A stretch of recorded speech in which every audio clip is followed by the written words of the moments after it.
Bueno, muy buenas noches, queridos amigos. De nuevo, aquí los saluda Janet Noltenius de Casa de la Cultura El Salvador en Washington, D.C. Y como ustedes saben, esta noche nos toca de nuevo el gran programa que se llama Tras los Pasos de Prudencia Ayala.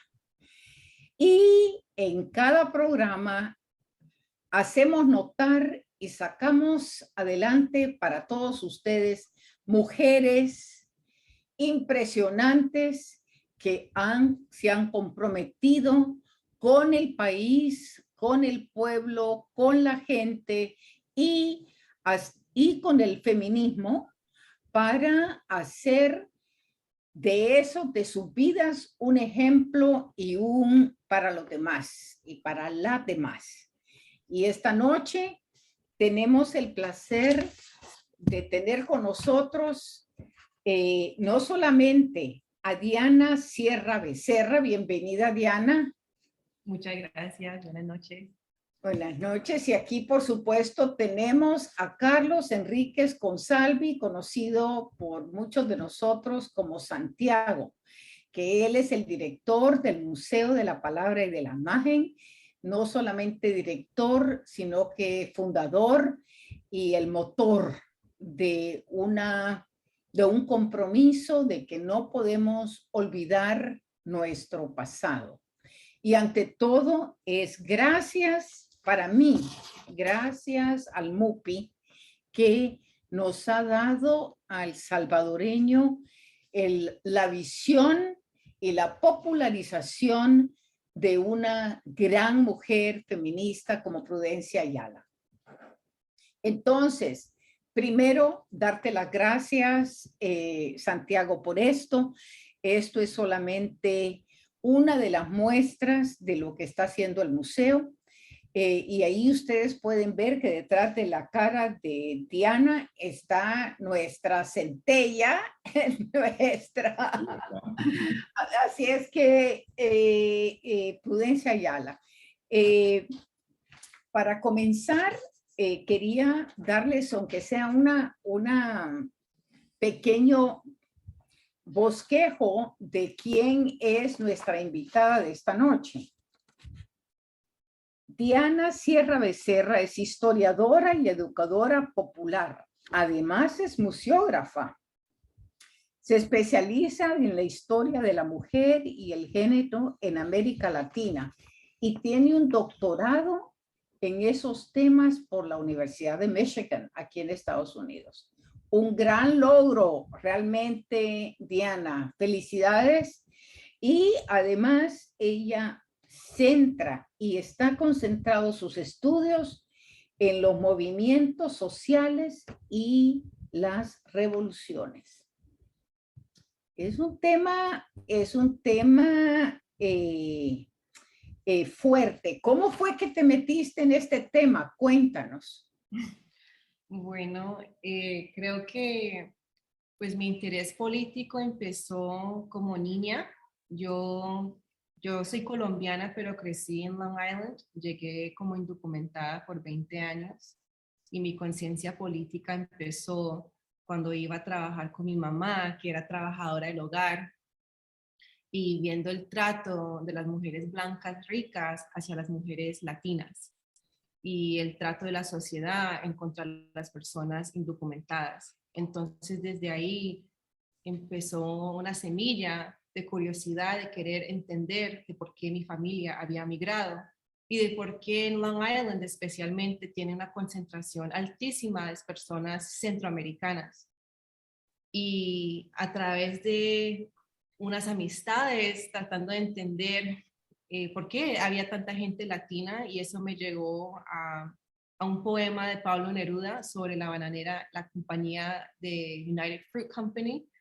Empecé a leer la obra de 100 años de soledad y me marcó muchísimo esa escena cuando José Arcadio Buendía se despierta en los trenes y cuando iban a tirar a los trabajadores como bananas podridas. Y eso me impactó muchísimo como estudiante, tenía como 14 años y estaba indocumentada, y ahí empezó mi interés político, mi participación política Cuando ya me enteré que vengo de una tradición latinoamericana de militancia, eso me dio como un cierto empoderamiento de poder ya no tener vergüenza que estaba indocumentada, pero que podía luchar en contra de este imperio. Sí, mi propia como resistencia, que esa es como la primera generación de conciencia, que uno como indocumentado tiene muchísimo pena y miedo de criticar a los Estados Unidos. Y cuando uno empieza a conocer esa historia, ya le da un empoderamiento como joven. Claro, y ese empoderamiento también crea resistencia, ¿verdad? Porque inmediatamente aquí en Estados Unidos yo recuerdo la primera vez que me dijeron, America, love it or leave it. Uh-huh. Estás aquí y no puedes criticar a Estados Unidos. Entonces dije, bueno, entonces, ¿cómo es posible que se trate de un sistema abierto y democrático y yo no puedo ir en contra ni criticar mi propio gobierno? Eso no es democracia, ¿me entiendes? Sí. Y además, ¿quién determina quién es legal y quién es ilegal? ¿Verdad? Claro. Conociendo la historia de Estados Unidos, pero fíjate que ahorita quería que nos hables un poco de este manuscrito de tu libro que se titula Mariposas Insurgentes, porque aquí las mariposas en Estados Unidos tienen otra connotación y sería bueno que nuestra diáspora vea y entienda lo simbólico de esas mariposas. Sí, pues el título se inspira por la mariposa, que es un símbolo de la transformación y la resistencia, y que históricamente ha sido un seudónimo de las mujeres de izquierda, no solamente en El Salvador, pero también en Nicaragua, en la República Dominicana. Las imágenes de las mariposas amarillas en las lecturas de García Márquez. Y también en los Estados Unidos, el símbolo como de la migración. Y lo que me parece poderoso de las mariposas es que cuando hacen su viaje migratorio, requiere la participación de 4 generaciones. Entonces, para mí, el título es para hablar sobre las mariposas, las mujeres campesinas, obreras, que construyeron los movimientos sociales en El Salvador, que dieron vida en un contexto de violencia estatal y que a través de la memoria histórica están continuando esa memoria para que las próximas generaciones puedan hacer ese viaje y puedan como sembrar o polinizar, así se dice, polinizar la próxima lucha. Bueno, pero también quería que nos expliques cómo tú también, es cierto que tu madre fue trabajadora del hogar, como dices tú, pero ¿cómo es que te metes al proceso de trabajar y de organizar a las mujeres que nosotros aquí decimos trabajadoras domésticas, ¿verdad? Y su importancia. ¿Cómo es que te metes a eso? Pues he estado participando en el movimiento laboral desde que tenía unos 21, 22 años, organizando trabajadores indocumentados, haciendo trabajo solidario con los trabajadores en Colombia. Y después hace como unos 3, 4 años que empecé a participar con unas colegas que tenían un vínculo con la Alianza Nacional de Trabajadoras del Hogar, que es una coalición nacional en Estados Unidos donde la membresía son mujeres latinas, caribeñas, africanas, mujeres asiáticas, y con esta coalición hicimos un currículo de 17 talleres y una línea de tiempo digital sobre 500 años de historia de las trabajadoras del hogar. Y hicimos este currículo para que las trabajadoras tuvieran las herramientas para entender su pasado, entender su legado, entender las estrategias y tácticas que le han dado frutos a su movimiento. Y tengo muchísimo orgullo para decir que en mayo de este año se graduaron 400 trabajadoras del currículo. Y podemos compartir el material, que todo está en 5 idiomas, incluso en el español. Entonces creo que es muy poderoso cuando las mujeres tienen esa conexión con la historia y pueden ver cómo ellas mismas han podido enfrentar estos sistemas opresivos. Bueno, y sin mucho poder, ¿verdad? Porque en realidad trabajar sin ningún derecho, porque muchas de las trabajadoras domésticas no se les paga seguro social, no tienen derecho a vacaciones, no tienen derecho a enfermarse, no tienen seguro médico, por supuesto, no tienen pensión para su vejez. Es decir, todo, y sin embargo, como digo yo, las trabajadoras domésticas en Estados Unidos tienen en sus manos lo más preciado del mundo, que son los hijos. Las Sí. nuevas generaciones están en manos de esas trabajadoras domésticas. Es decir, no es limpiar esa casa, es lo que significa ser el calor humano y la dependencia en esas casas. Cuéntanos cómo esas dos maneras, esos dos enfoques chocan. Pues creo que bajo de un sistema capitalista patriarcal no valora el trabajo reproductivo.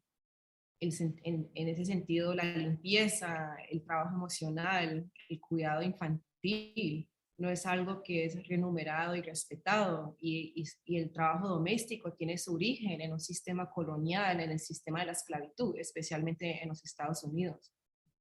Entonces, creo que la historia demuestra de cómo las trabajadoras del hogar han resistido de actos de resistencia al nivel individual y ya más a lo colectivo, robándose comida, robándose ropa, escapándose para ver los hijos, hasta llegar a quemar las plantaciones. Y las trabajadoras del hogar, lo fascinante de esta historia es que ellas han sido lideresas de los movimientos más militantes en Estados Unidos y también en América Latina. El movimiento para la abolición de la esclavitud, el movimiento civil, el movimiento feminista, el movimiento laboral, ofreciendo una vista feminista de qué significa ser una lucha de clases. Entonces, yo las amo, las amo, creo que es muy bonito estar conectada a nuestras ancestras de movimiento y hablar con ellas y sentir como, yo creo que para mí es también un proceso de sanación, de cómo las mujeres se pueden sentir menos solas. Y yo darle las gracias a mi mamá, que también como niña uno carga el dolor de las madres, de cómo se sentían tan solas en esas casas y también qué significa que una mamá latina tenga que ir a peinarle el cabello a una niña blanca rubia, mientras que su propia hija está en casa cuidándose ella sola. Entonces, creo que es una manera como de sanación intergeneracional. ¿Verdad? Tú tienes algo que decir, se ve, Santiago, te veo. Sí, bueno, muchos de nuestros oyentes en muchas partes se preguntarán ¿y cómo Diana llega a El Salvador y produce exposiciones y hace investigaciones y hace educación popular?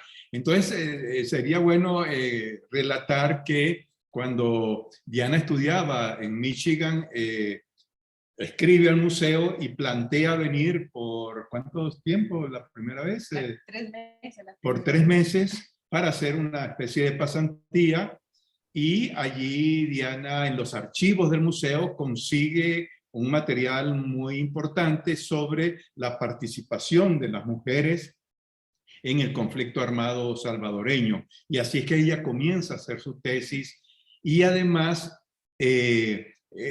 ha tenido la generosidad que muchos académicos a veces no tienen, de que hace investigación y se la devuelve al país a través de una exposición que se llamó La Mujer, perdón, ¿cómo era?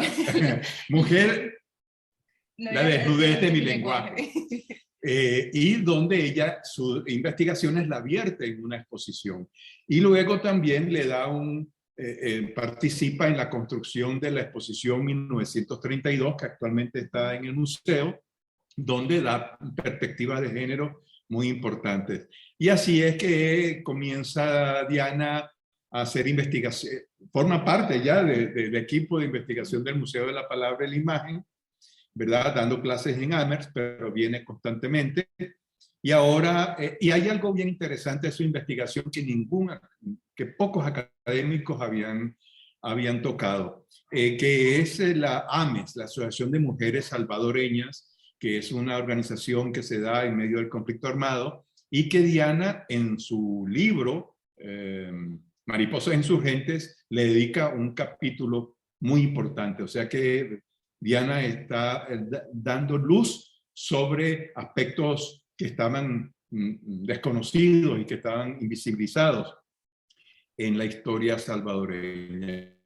Pero me gustaría, Diana, que nos contaras un poco cómo ha sido ese acercamiento a esta historia de las mujeres, sobre todo en Chalatenango. El domingo pasado estuvimos en Arcatao con el Comité de Memoria Histórica.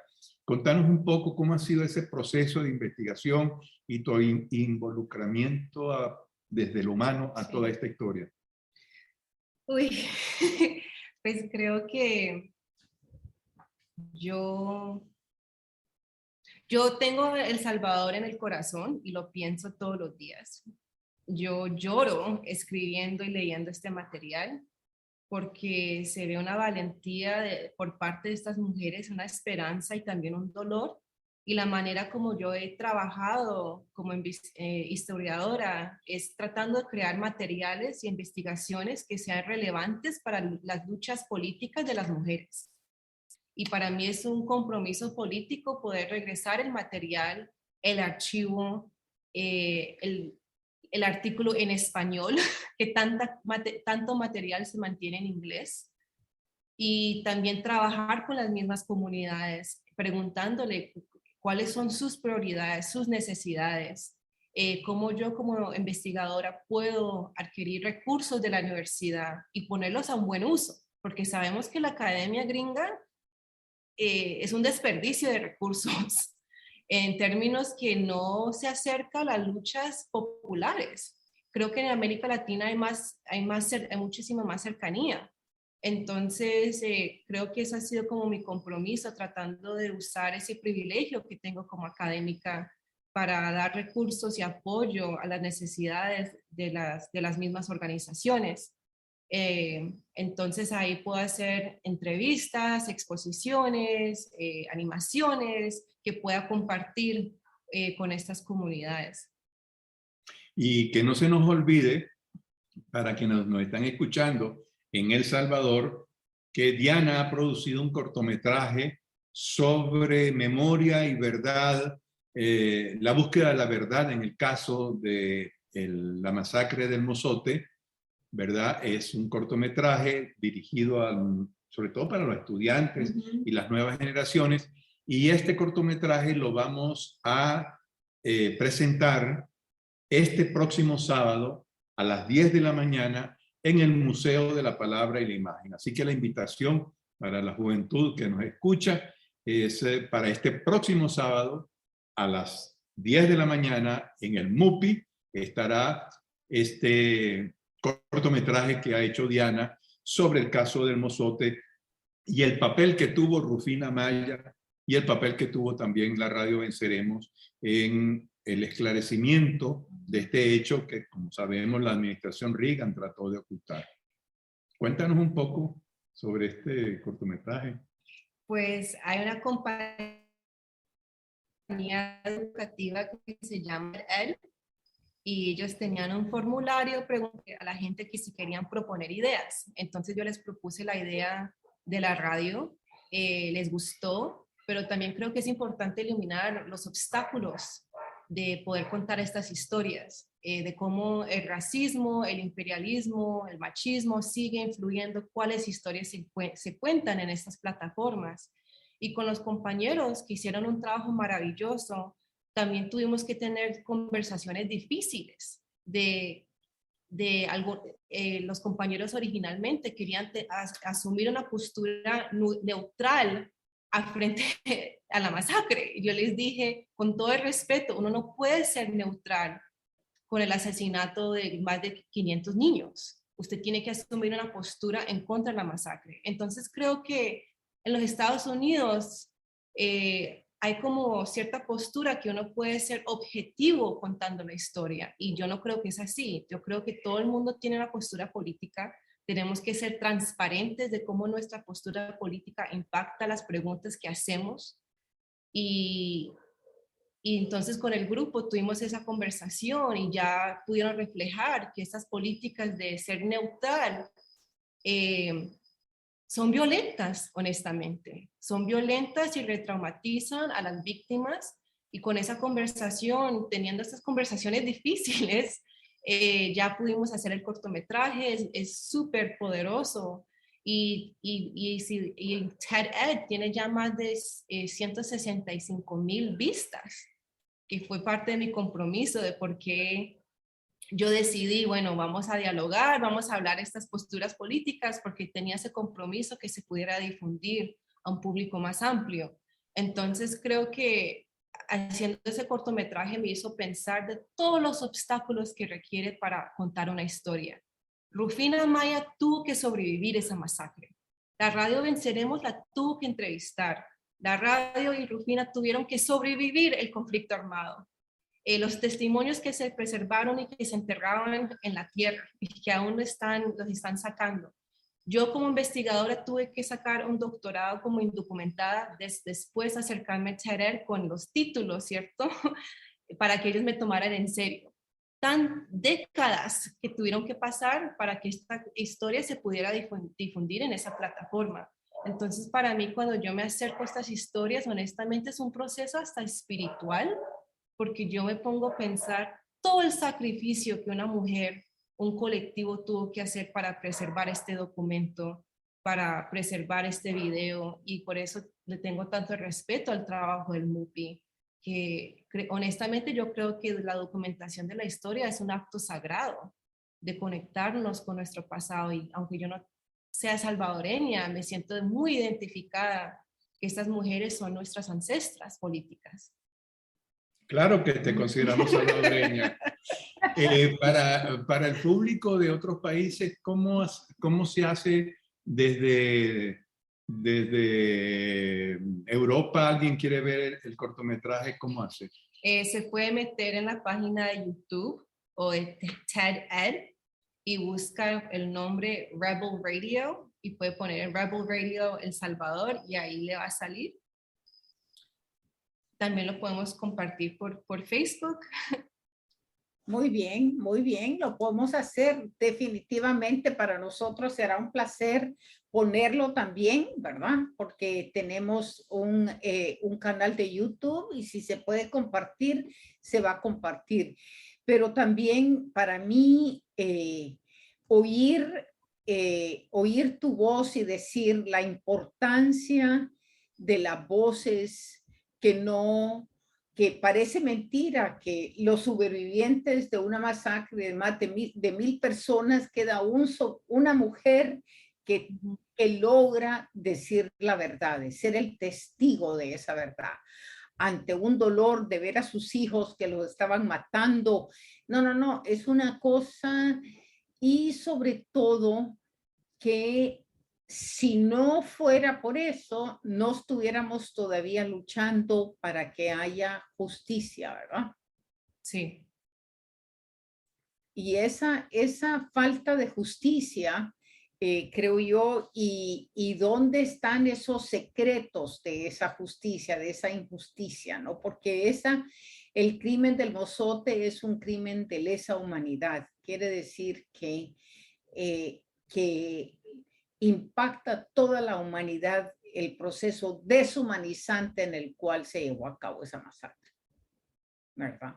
Sí. Entonces, a mí también, si me permites, mi querida Janet,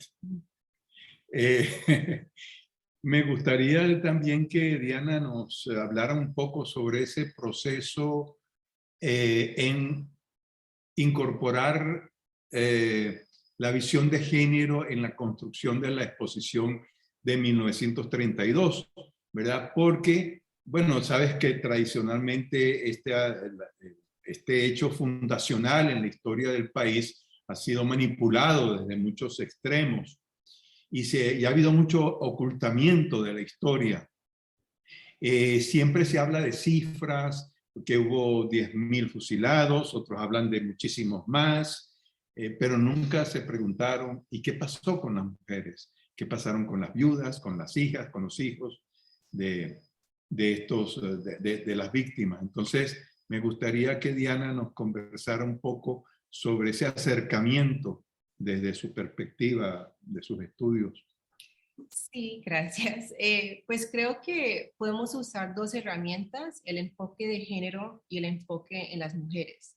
El enfoque de género nos ayuda a entender de cómo los papeles sociales asignados a los hombres y a las mujeres estructura toda la sociedad, no solamente el hogar, sino cómo se toman las decisiones, cómo los campos de café son organizados.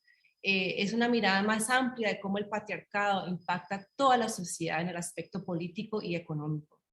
Entonces, cuando así usamos ese enfoque de género, podemos ver los tipos de abusos que pasaban en las fincas, de cómo la explotación de la mujer campesina era tan necesaria para la economía del café, porque el salario miserable que recibían los hombres y también las mujeres y los niños no era lo suficiente. Entonces el trabajo reproductivo, lo que decimos, el cuidado de los niños, el cuidado médico, la comida, todo eso lo hacían las mujeres campesinas.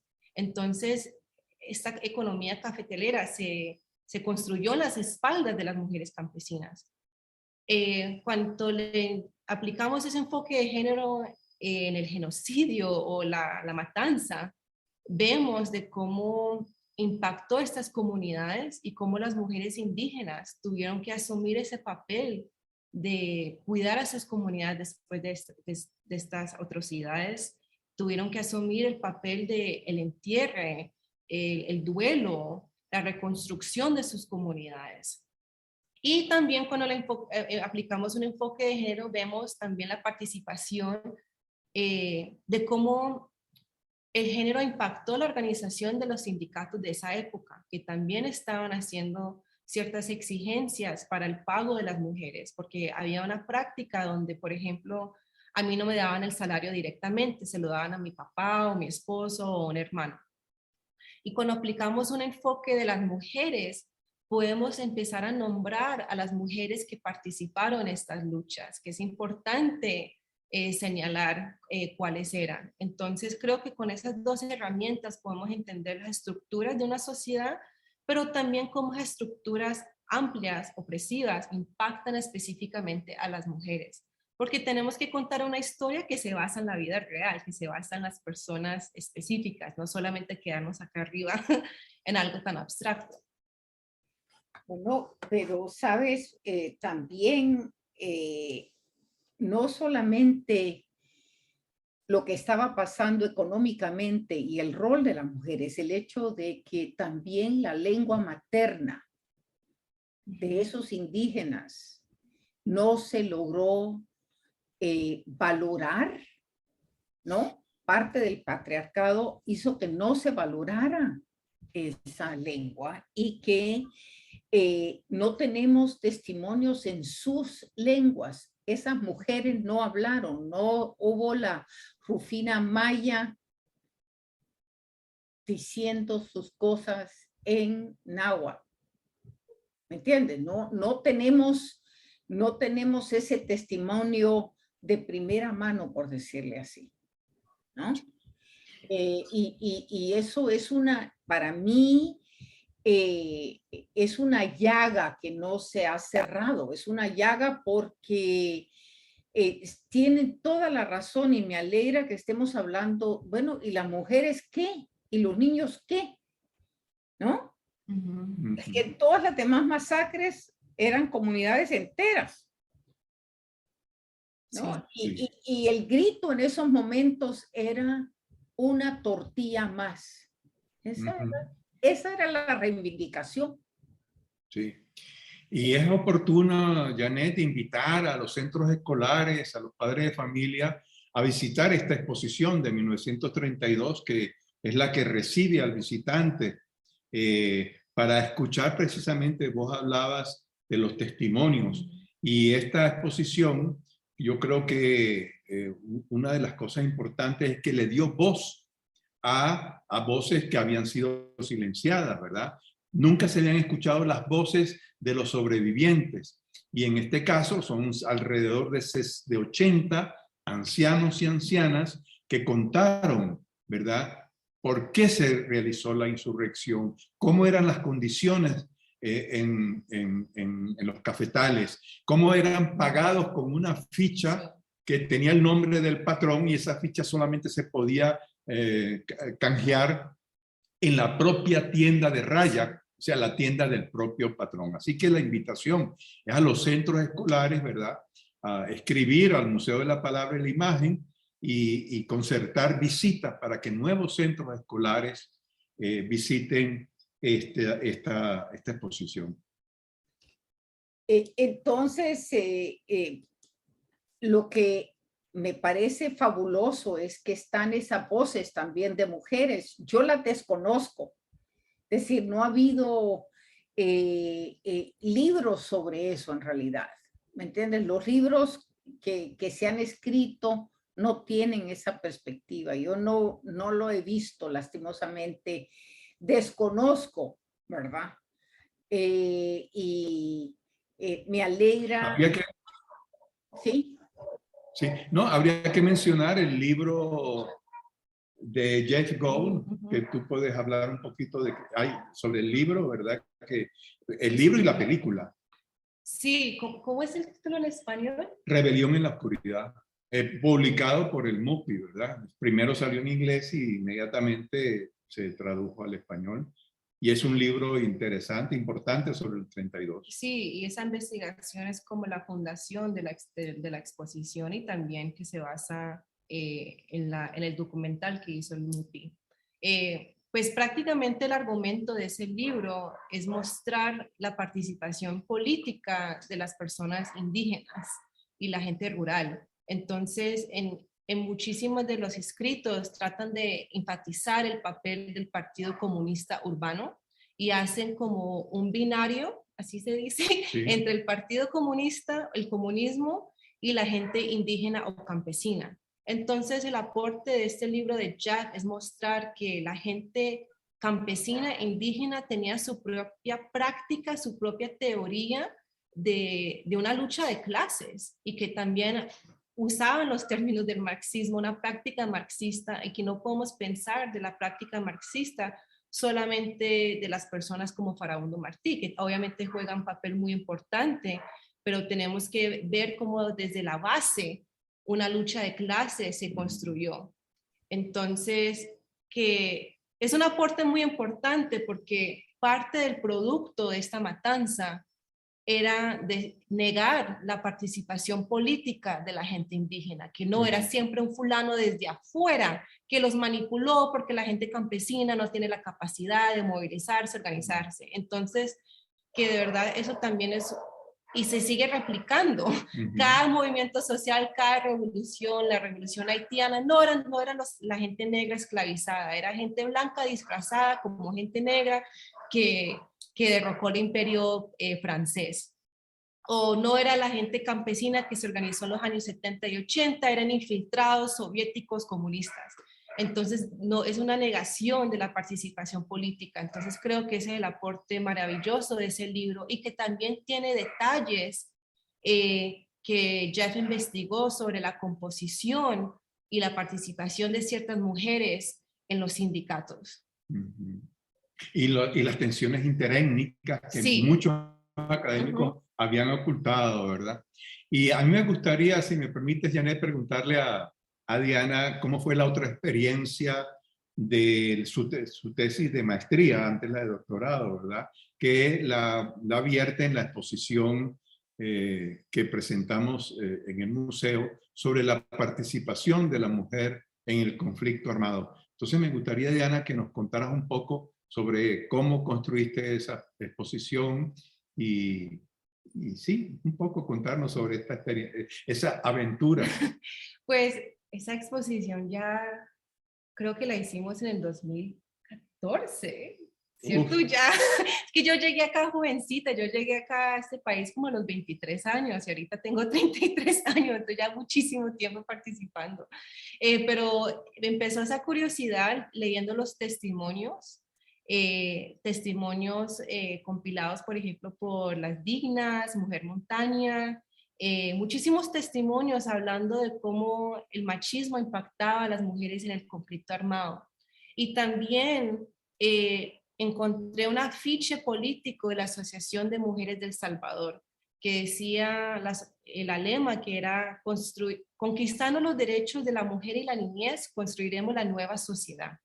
Y para mí eso me dio como una luz, que ese tipo de política no solamente se encontraba en El Salvador, del conocimiento que yo tenía de otras revoluciones, de mujeres de izquierda, tratando de empujar a los movimientos revolucionarios que abordaran el tema del patriarcado, y no solamente en la teoría, sino en la práctica, el machismo de los compañeros que no querían dejar a las mujeres a participar en las reuniones.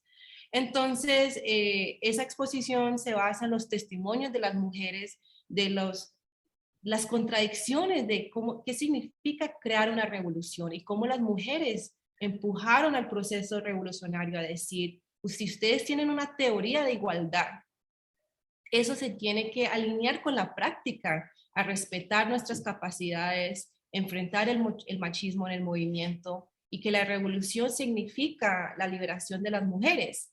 Y usaban diferentes términos, entonces a base de esa exposición yo empecé a investigar más, archivos en Estados Unidos, en El Salvador, hacer más entrevistas y ya empecé a ver que la narrativa que se usa para explicar el feminismo de la mujer en El Salvador es un poco limitado porque enfatiza bastante el machismo que obviamente existió, pero también tenemos que enfatizar y preguntarnos de por qué, cuáles eran las metas políticas de las mujeres y que tuvieron una experiencia distinta a los hombres. Y lo que yo he concluido a través de esta investigación es que las mujeres tenían su propia visión de qué significaba hacer una revolución. Y de qué manera era diferente esa visión a la de los hombres. Sí, muy buena pregunta. Creo que había debates y diferentes corrientes. Primero, había una interpretación súper ortodoxa que decía que la revolución es el derrocamiento del capitalismo y que la lucha de clases tenía prioridad sobre cualquier otro tema. Y que después de una victoria militar se podía tocar esos temas del machismo y esas cosas. Esa era una corriente. Había otra corriente fuera del movimiento revolucionario en las Américas, el corriente del feminismo liberal, que era un feminismo imperialista que quería incorporar a la mujer al sistema capitalista. Ese aún es la corriente súper dominante en los Estados Unidos.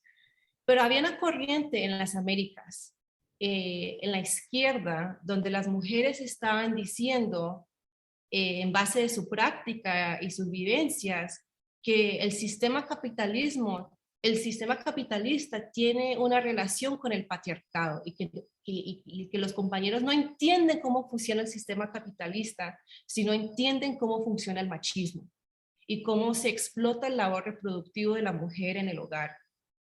Y también que esto no solamente surgió a través de las mujeres estudiadas, universitarias, esto surgió en la propia experiencia de las mujeres tratando de construir el movimiento laboral. Entonces, por ejemplo, no se habla que antes 21 de junio, 80% de la membresía eran mujeres. Y a través de las entrevistas, cuando yo les he preguntado qué significa la dignificación del maestro, me dicen es que mi patrón me acosó sexualmente y nos trasladaban como castigo. Entonces eso como un ejemplo para mostrar que la experiencia de lucha y la experiencia de la explotación laboral fue marcada por el género. Y desde esa experiencia las mujeres empezaron a generar una teoría o un análisis de entender su propia opresión. Y creo que el feminismo revolucionario, que tenía diferentes términos también, aún sigue siendo tan relevante en una época donde las Hillary Clintons y Kamala Harris del mundo dicen que el feminismo es el derecho de la mujer capitalista a también a bombardear a los otros países. Y creo que el feminismo latinoamericano ofrece otro camino, un feminismo que puede liberar no solamente a la mujer obrera, pero a toda la sociedad. Ya.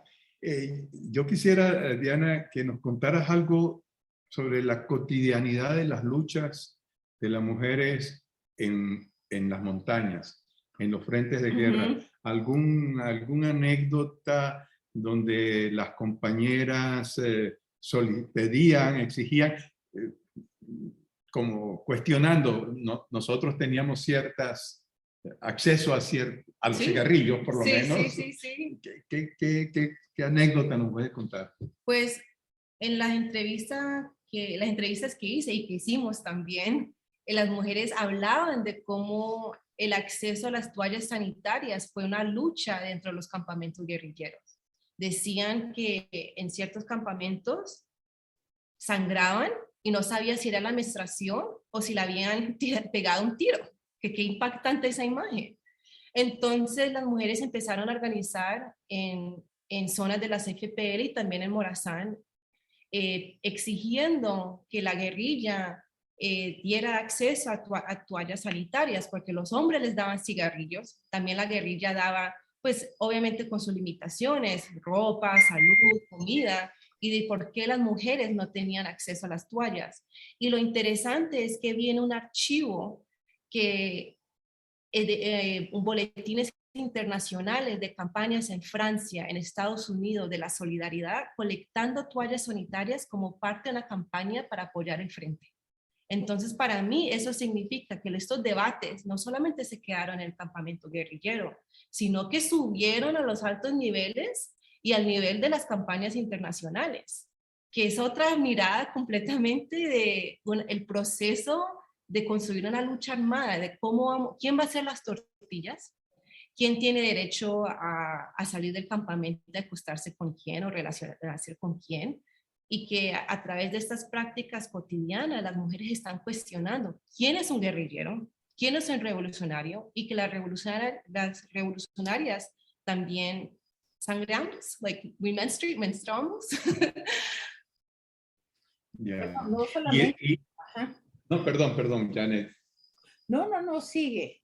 No. No, es que para mí, por ejemplo, ese es un ejemplo clave de cómo las necesidades cotidianas, como tú le dices, Diana, de las mujeres son simplemente ignoradas.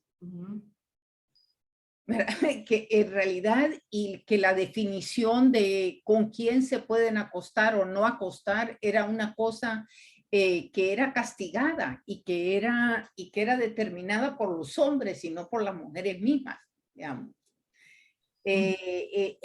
Todo cómo replicamos el modelo patriarcal, querramos o no querramos, lo estamos replicando, y que es una lucha interna para no replicarla. Sí. Es como un proceso de concientización, de completamente lavarse todo el cerebro para poder tener esto, ¿no? Sí. Entonces, yo me pregunto, ¿habrá una exposición que se llame próximamente Mariposas Insurgentes? ¿Habrá otro capítulo en esta saga de investigación histórica? Sí, creo que sí. Pues mi sueño es cuando ya tenga el libro en español, porque es un compromiso que yo tengo con las mujeres que entrevisté, y también con las mujeres salvadoreñas, de poder darles esa historia. Y con el libro sí que queremos hacer una nueva exposición, queremos hacer talleres en Chalatenango, en Morazán, para que las propias mujeres puedan contar sus historias. Y ya en estas semanas estamos imprimiendo un artículo que yo hice sobre la Asociación de Mujeres de El Salvador, que cuenta un poco esta práctica cotidiana, esta teoría marxista feminista que también sucedió en el exilio, porque muchísimas mujeres que estaban debatiendo con las mujeres chilenas del MIR y sus experiencias. Entonces viene más material para compartir. Sí, invitamos a quien esté interesado en leer estos artículos, buscar en internet simplemente Diana Carolina Sierra. Diana Carolina Sierra, busquen en internet y ahí van a aparecer, hay un artículo que se llama ¿Por qué una historia de mujeres? En fin, el artículo de Ames, búsquenlo en internet, quienes estén interesados pues, en dar seguimiento a estas investigaciones que Diana ha realizado a través de varios años, ¿verdad? Sí, ya casi 9 años de investigación. Sí, apenas fue ayer. Sí. Pero también yo creo que es importante ver si en realidad las mujeres jóvenes salvadoreñas se dan cuenta de cuál fue el rol de la mujer dentro de los procesos de transformación y cambio social. Yo espero que tengamos algún conocimiento de historia, pero no sé si la gente joven, porque una cosa son las actores, actrices sociales, pero son las actoras sociales que vivieron ese periodo, pero ahora las siguientes generaciones, ¿cómo piensan ellas? ¿Quién está? Dele usted. Ajá. Sobre esa pregunta que estás haciendo, ¿cómo las generaciones actuales están viendo todas estas temáticas? Pues fíjate que precisamente en el MUPI hay 5 chicas que comienzan ya este mes a hacer talleres sobre memoria histórica, medio ambiente, en fin, son chicas que pasaron por procesos de formación en talleres y ahora ellas son las que conducen y son las que replican. Y eso nos da una visión de el compromiso sobre todo de mujeres, porque son 5 chicas, 4 en El Salvador y 1 en México. Invito a los jóvenes a buscar en Facebook y en Twitter del museo la convocatoria para participar en estos talleres. ¿Y sabes cómo se han puesto el nombre estas chicas? Luciérnagas en Red. Porque su sueño es hacer una red de mujeres jóvenes por todo El Salvador, y una chica en Metapán va a descentralizar toda esta actividad. En Metapán va a ser un taller. Desde México se va a hacer un taller latinoamericano. Y la compañera dice que ella quiere reunir a 100 jóvenes, en América Latina para discutir sobre memoria histórica, medio ambiente y, en fin, todas estas temáticas. Y lo otro que Diana nos acompañó el pasado fin de semana es que iniciamos un trabajo conducido por Teresa Cruz, una mujer que estuvo en el refugio en Colomoncagua, y ella es la coordinadora de un nuevo proceso que hemos iniciado en Chalatenango en busca de hacer cartografía de memorias femeninas. Se llama esta iniciativa Memorias Chalatecas del Exilio. Entonces, bueno, te cuento esto porque las mujeres pues se han tomado el MUPI y ya están proponiendo, haciendo sus propias metodologías, y bueno, y Diana en cierta manera es una inspiración para estas chicas, ¿verdad?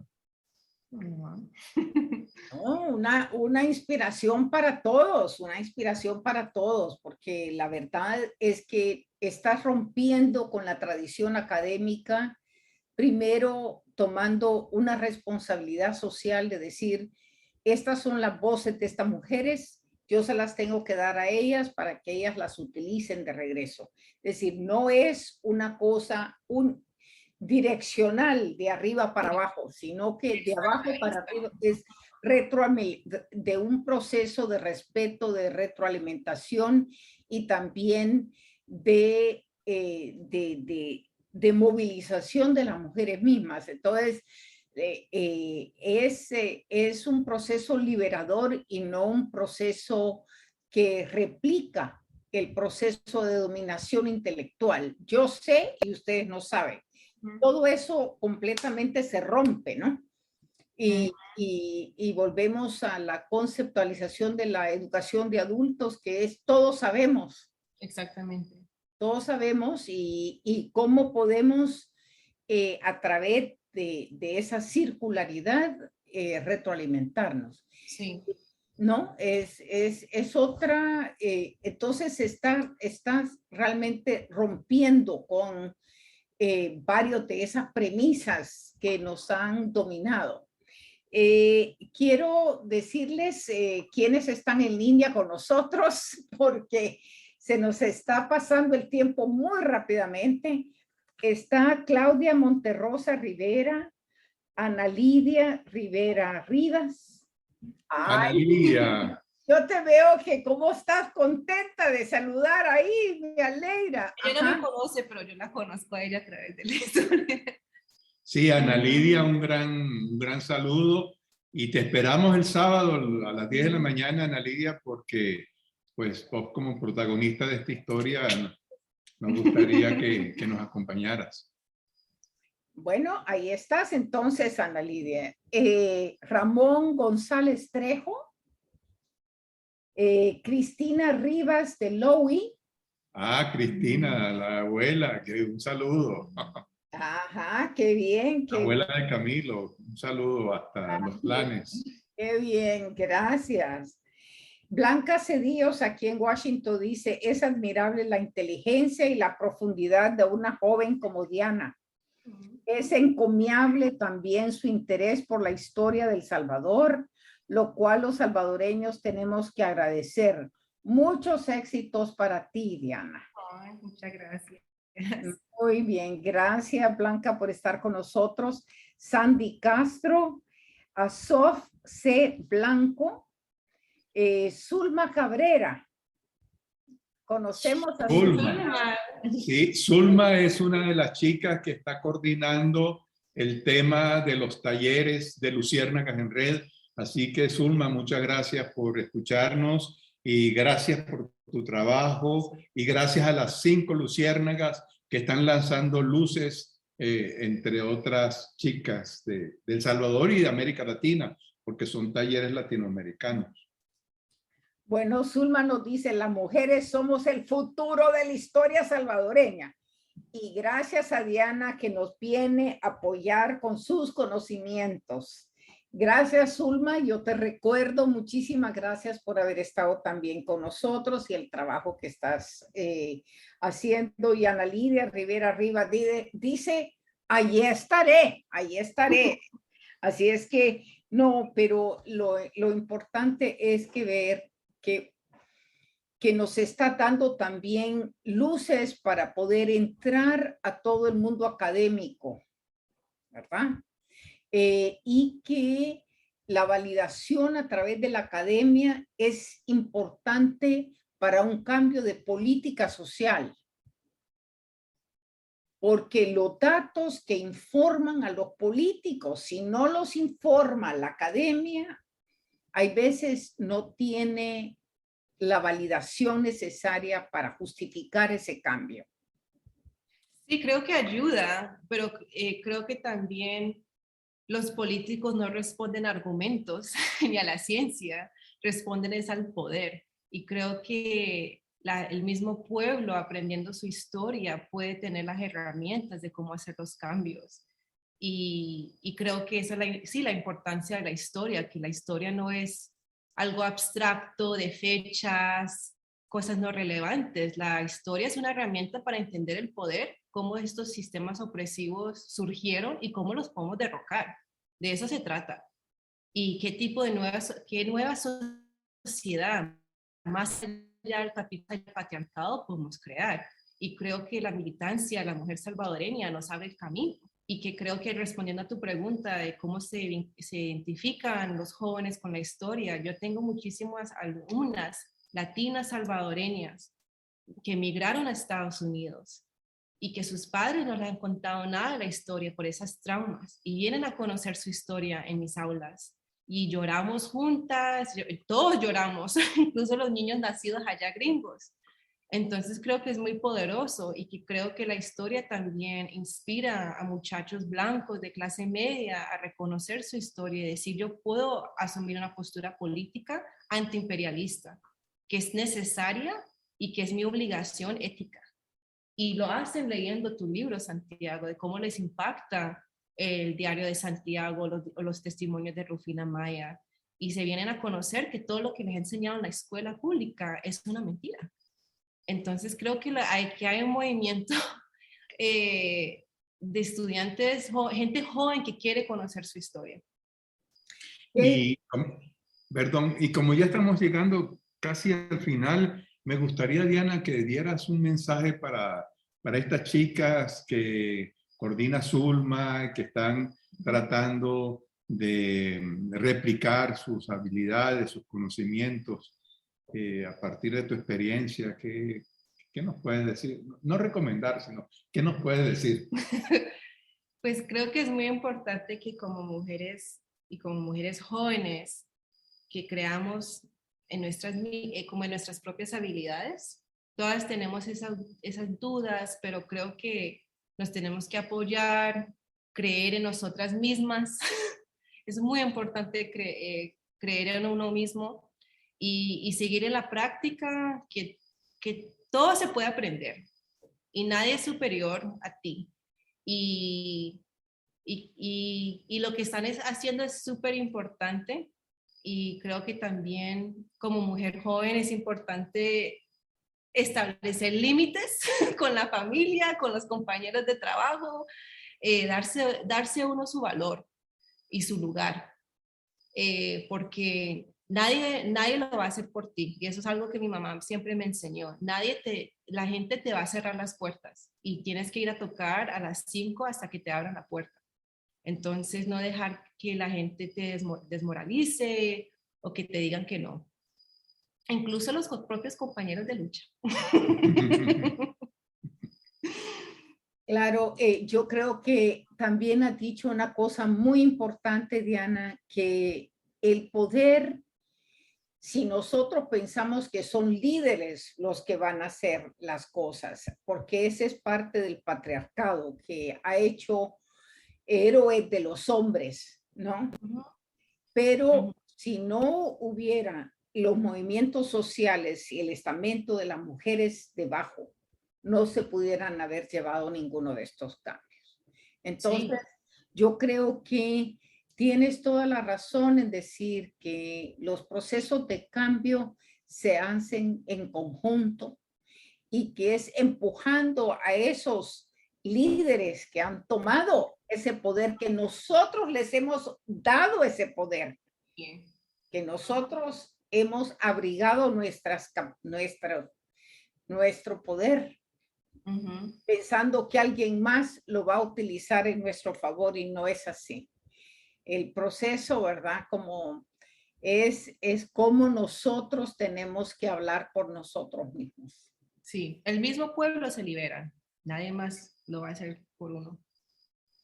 Bueno, yo creo que con esa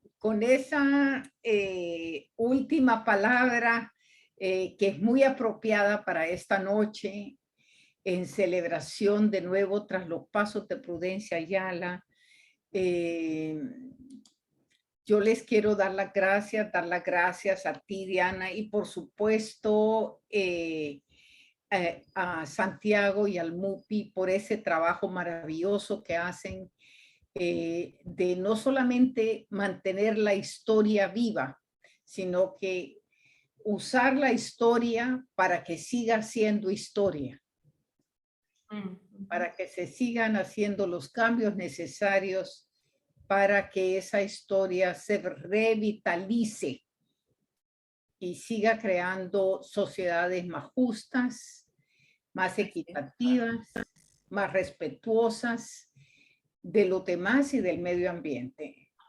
Entonces, muchísimas gracias a los dos y gracias a todos aquellos que han estado con nosotros esta noche. Compartan, por favor, este conversatorio, porque no todos los días tenemos a una mujer tan fabulosa aquí con nosotros y es un honor.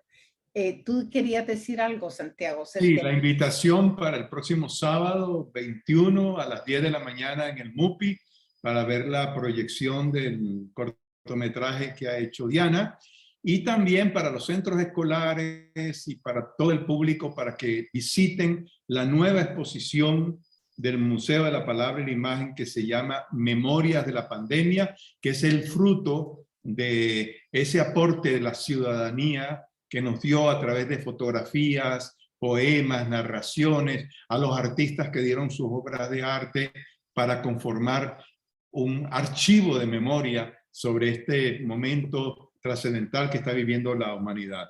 Gracias a Diana, y recuerden, próximamente Mariposas Insurgentes.